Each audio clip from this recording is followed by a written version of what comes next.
Assalamualaikum warahmatullahi wabarakatuh.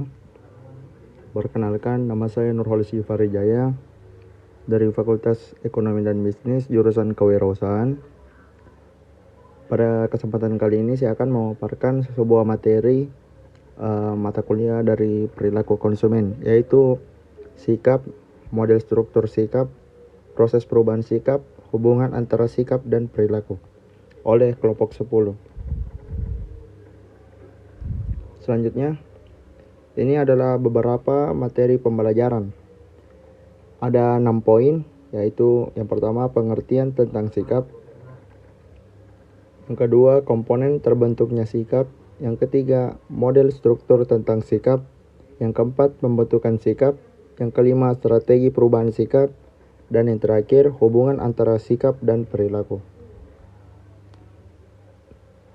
Materi yang pertama yaitu pengertian sikap.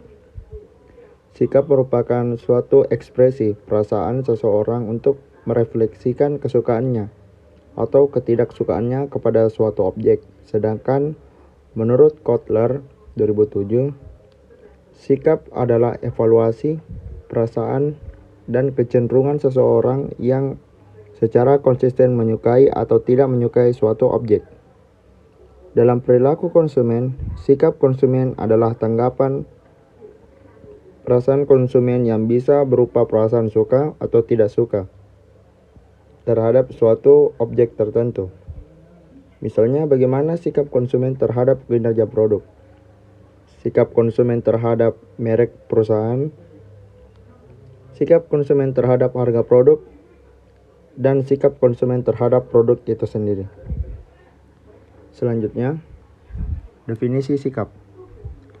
Sebelum membahas lebih detail sikap dan komponen-komponennya, hal pertama yang perlu diketahui terlebih dahulu adalah definisi dari sikap itu sendiri. Apakah Anda sudah mengetahui sikap atau attitude? Jika belum, mari kita bahas secara mendalam. Yang pertama, manusia mengevaluasi apa yang ditemukan, kemudian mereka membentuk suatu sikap. Maka dari itu, apakah definisi sikap sebenarnya? Dalam ilmu psikologi sosial, sikap didefinisikan sebagai evaluasi akan manusia, objek atau ide. Contohnya, ketika ada mengevaluasi drama Korea Partner or Justice, sebagaimana suatu yang menghibur, berarti Anda memiliki sikap positif terhadap drama Korea tersebut. Jadi, sikap psikologi sosial bukan berarti postur tubuh kita ataupun perilaku seseorang. Yang kedua, komponen terbentuknya sikap. Terdapat 3 komponen penting yang membentuk sikap, yaitu komponen kognitif, afektif, dan perilaku. Berikut ini pembahasan mengenai masing-masing komponennya. Yang pertama, cognitively based attitude. Sikap dapat berasal dari keyakinan seseorang mengenai karakteristik dan objek sikap. Contohnya, jika Anda mempertimbangkan sikap Anda terhadap suatu objek seperti air purifier dengan melihat fakta-fakta mengenai objek tersebut. Sikap Anda terhadap air purifier dapat terbentuk dari keyakinan Anda tentang manfaat objektif dan merek tertentu. Seperti beberapa merek tersebut dapat menjedot kotoran. Beberapa biaya yang dibutuhkan untuk membeli air purifier tersebut. B. Affectively based attitude. Sikap dapat berasal dari perasaan dan value yang dimiliki seseorang. Berdasarkan pengertian tersebut, sering muncul pertanyaan seperti jika affective based attitude tidak memiliki dari pemeriksaan akan fakta tentang seseorang, objek atau ide yang dievaluasi. Dari manakah sumber-sumber sikap ini berasal? Jawabannya adalah mereka dapat berasal dari berbagai sumber.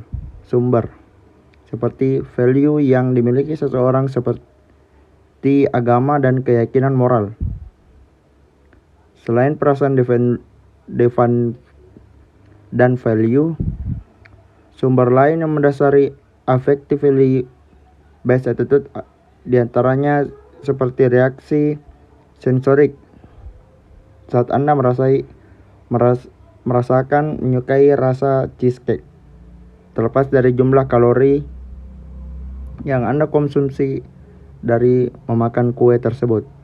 Kemudian reaksi estetis, seperti saat Anda mengagumi sebuah lukisan yang Anda lihat saat mengunjungi museum seni.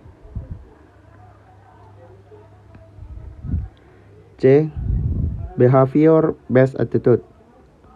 Sikap juga dapat berasal dari observasi akan bagaimana seseorang berperilaku terhadap suatu objek.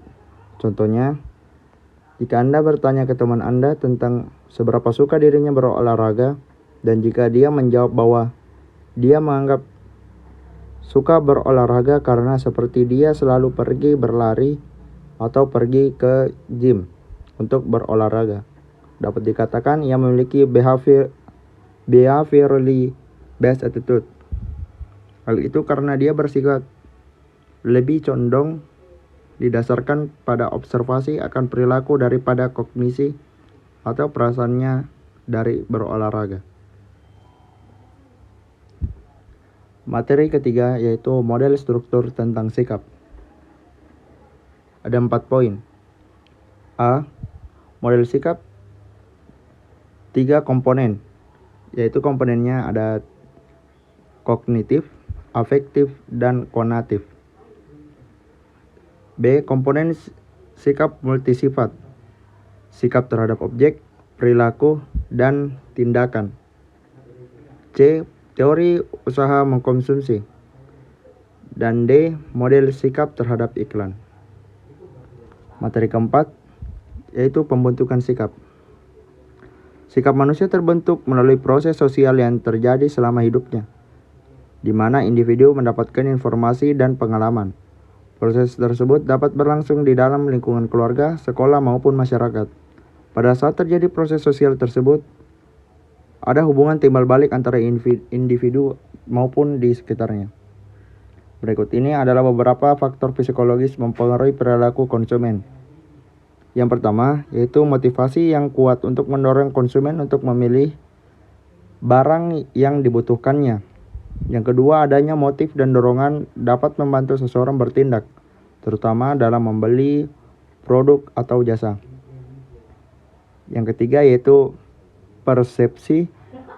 4. Pengetahuan. 5. Keyakinan. Dan yang terakhir, sikap. Materi yang kelima yaitu strategi perubahan sikap. Teori perubahan sikap, attitude change theory, dari Karl Hofland memberikan penjelasan bagaimana sikap seseorang terbentuk dan bagaimana sikap itu berubah menjadi proses komunikasi dan bagaimana sikap itu menjadi pengaruh sikap tindak atau tingkah laku. Strategi mengubah sikap konsumen antara lain dengan cara mengubah evaluasi relatif terhadap atribut, di antaranya dengan cara menawarkan produk dengan atribut berbeda dan penting. Yang kedua, mengubah keyakinan merek. Salah satu caranya adalah mengklaim merek perusahaan mempunyai kelebihan. Dan yang terakhir, menambahkan sebuah atribut. Materi keenam atau yang terakhir, hubungan antara sikap dan perilaku. Hubungan sikap dan perilaku memiliki keterkaitan yang erat antara satu dengan yang lainnya. Cara seseorang dalam membawa dirinya dalam suatu keadaan di mana ia melakukan sesuatu yang sesuai cara berpikir serta keinginannya untuk bertindak. Sikap juga sangat mempengaruhi perilaku seseorang, di mana di